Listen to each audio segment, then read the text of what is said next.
Seven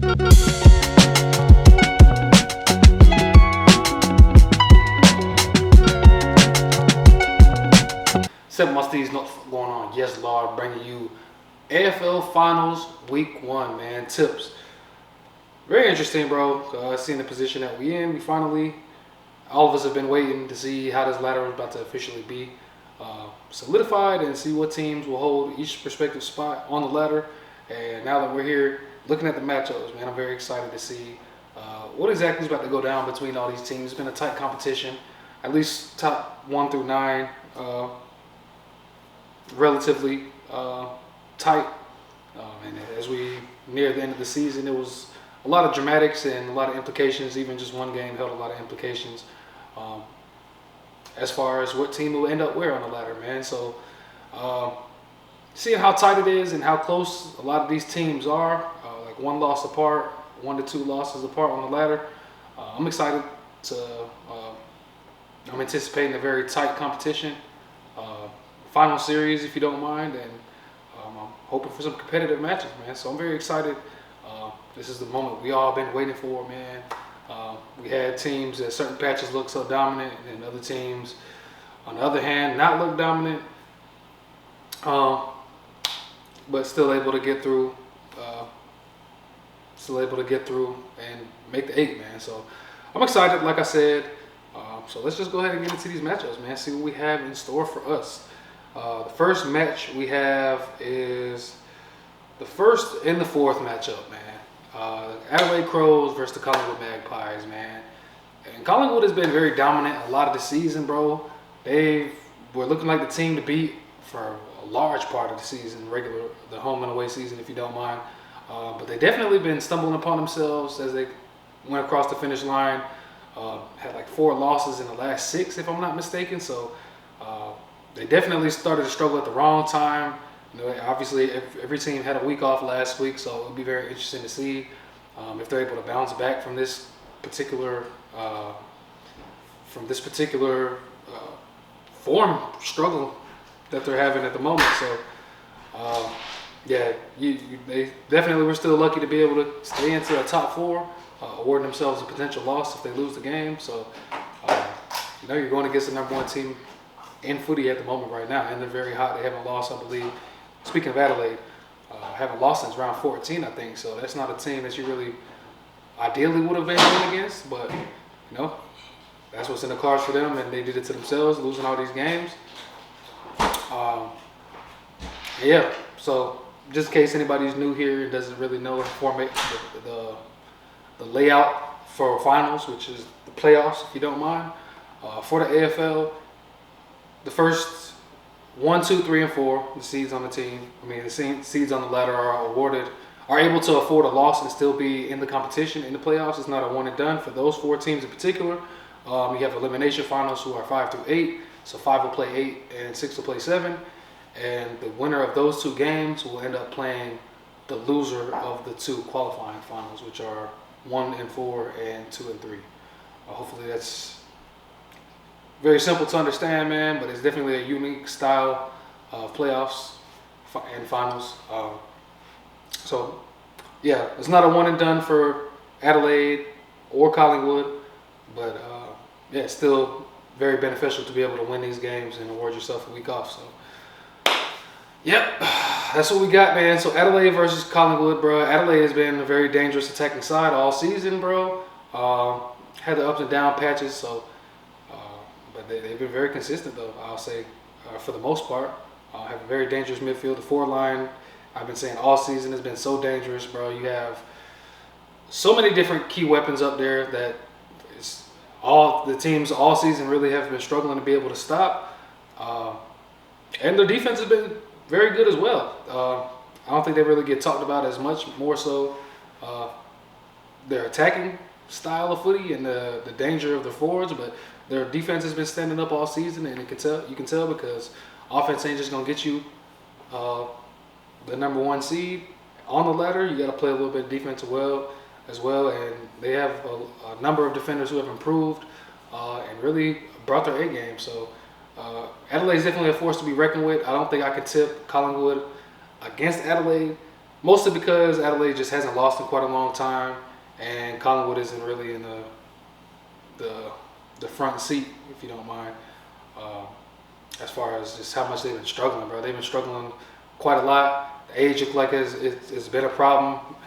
They're the oldest team in the AFL, but they also have the most experience, so that there's two sides of that coin. But just at the end of the season, it looked like they were just starting to gas out, and the depth that they had just wasn't quite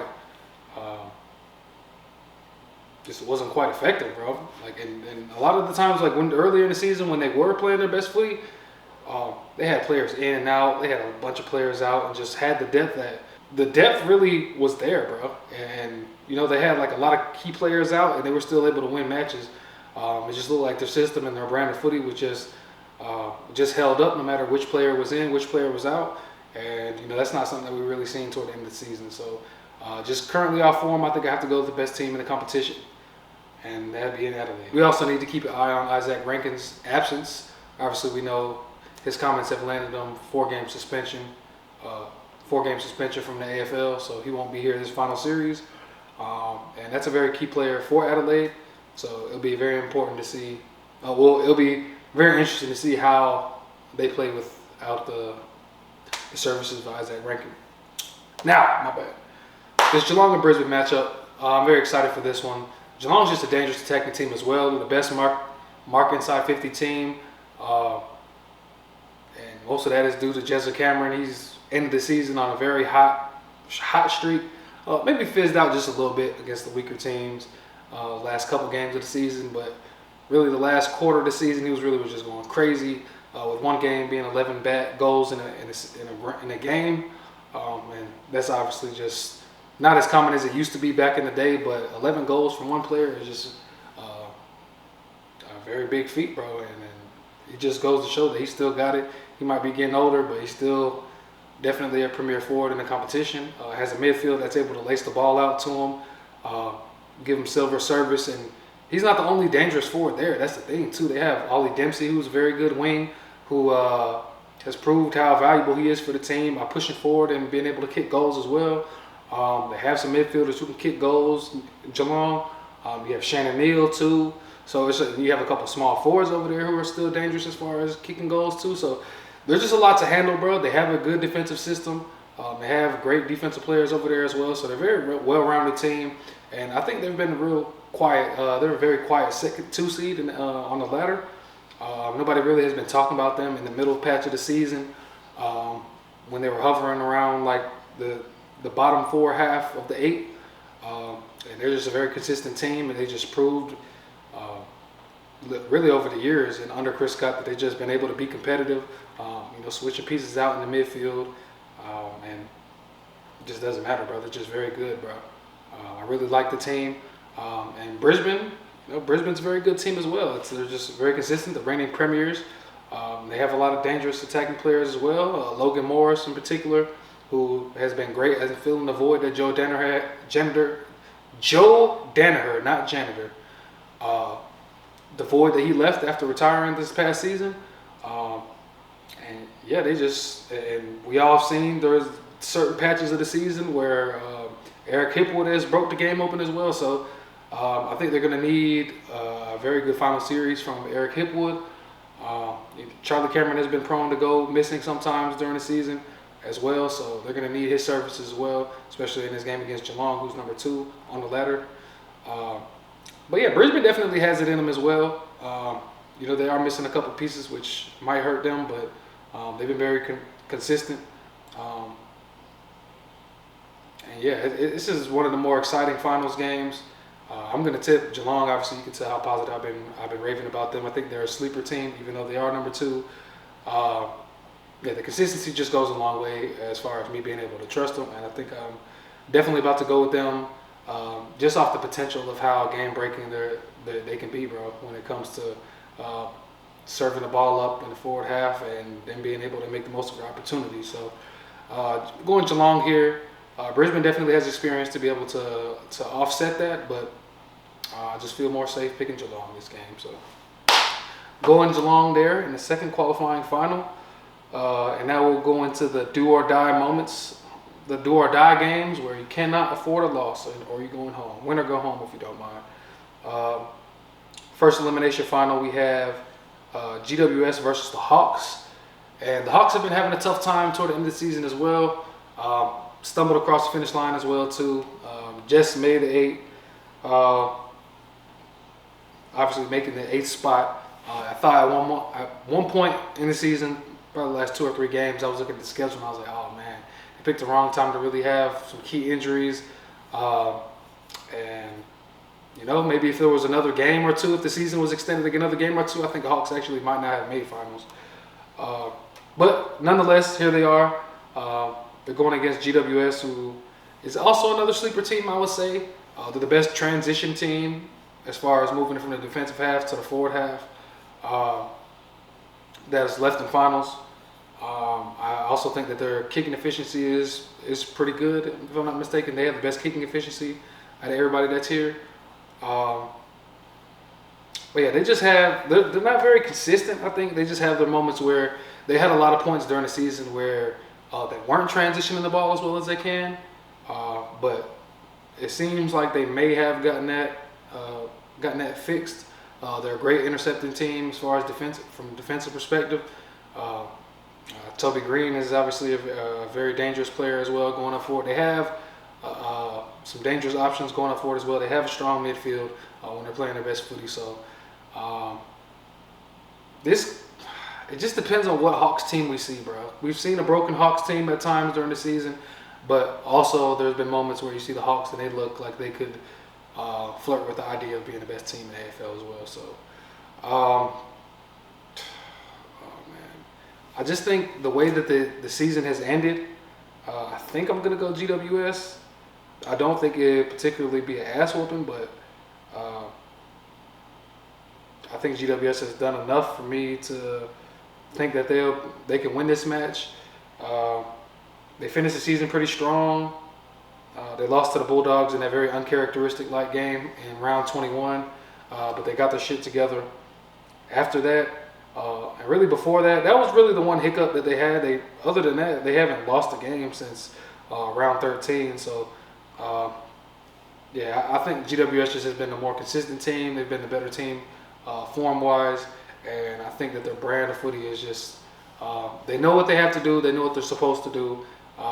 And I do think they have just a little bit more experience on that team than the Hawks do. But I don't want to diminish what the Hawks have done, though. The Hawks have, I've liked seeing what the Hawks have. They've been playing pretty strong. They've had strong defense at moments as well. They have their number of forwards. They have a very tall forward line that they've been playing, which can prove to be a handful for many teams in the AFL. I'm interested in seeing which forwards they do roll up. Are they about to play those tall forwards with Mabior Chol and Mitch Lewis and Jack Gunston? And Jack Gunston has been having a great season.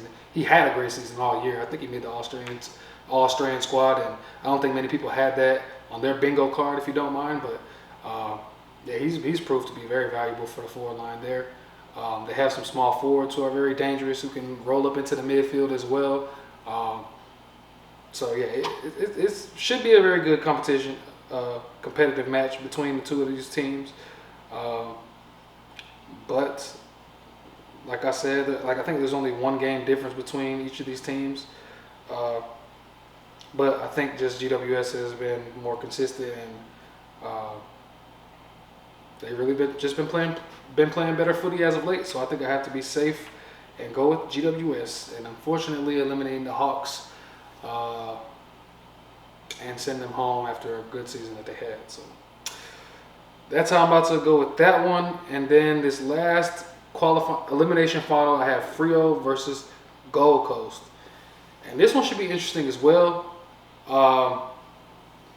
Freo has had moments where they surprised me, and they played better footy than I really gave them credit for a lot of the season. Both teams finished 16-7. Oh no. There's one game difference between these two, 15-8 for Gold Coast and 16-7 for Freo. But Freo has been dangerous as well, bro. They have They've been pretty good defensively. I think it really just going to depend on how dominant that Gold Coast can be in the midfield. Their clearance game is pretty good. Matt Ryle and Noah Anderson have been monsters all season. There's been a little bit of inconsistency as far as Caleb Sarong and Andy Brayshaw, and probably the two best midfielders for Frio. So it just depends on how well they get going. But yeah, I think Gold Coast just has great not defensive back, excuse me, but two great players on the halfback line, and I think Gold Coast just will get up. This is the first finals in the history of their club, so I hope they don't squander this opportunity to play a great match. When they've been playing their best footy, they've been very dangerous and very hard to stop as well. They have some forwards that are dangerous as well. So it just depends on how well Frio really defends the onslaught that Gold Coast really should provide. And yeah, I think it's really just going to come down to Frio's defense and really which team can get on top in the midfield. I don't want to sell Frio short. They've had their moments where they have dangerous ball movement and they're hard to stop. And I think they're kind of versatile, though. I think Frio is kind of versatile. They can play different styles. And it's just going to be interesting to see how this one plays out, man. But I don't think either team really has room to mess around, because one loss and you're out. So I'm definitely favoring Gold Coast. That's the team that I like more. And I think when both teams are at their best, I like Gold Coast better than I do like Frio. But I think as far as the floor goes, I think Frio's floor has been a lot higher than Gold Coast. Gold Coast has dropped some gimme games that I feel like that they should have won. So I think Gold Coast just really has to do good and do a good job of putting their best foot forward. They also have Damian Hardwick at the helm doing the coaching, and he's obviously won multiple premierships in his past. So I think I'm about to go ahead and go Gold Coast in this particular situation, just off the coaching experience, and really just the strength of the clearance game, I think.